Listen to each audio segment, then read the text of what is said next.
বাসটা কংক্রিটের দেয়ালে ধাক্কা খাওয়ার ঠিক ১ সেকেন্ড আগে ড্রাইভারের সিটে থাকা ছায়াটি মফিজুলের দিকে আঙুল তুলতেই মফিজুল বাতাসের মতো মিলিয়ে গেল।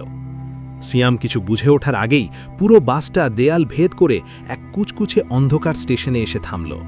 সিয়াম ভয়ে কাঁপতে কাঁপতে বাস থেকে নামতে গিয়ে দেখল ড্রাইভারের সিটে এখন মফিজুল বসে আছে, কিন্তু তার চোখ দুটো নেই, সেখানে শুধু জ্বলন্ত কয়লা বসানো।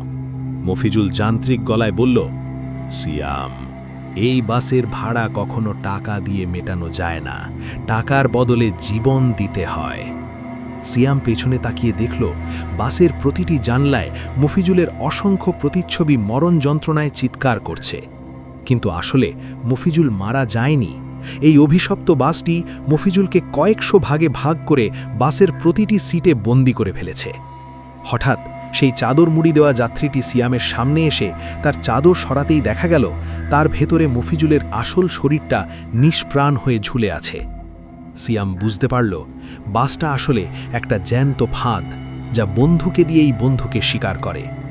সিয়াম কি পারবে মফিজুলের আত্মাকে এই ভূতেদের বাস থেকে মুক্ত করতে? জানতে হলে সাবস্ক্রাইব করে কমেন্ট করুন পার্ট 4।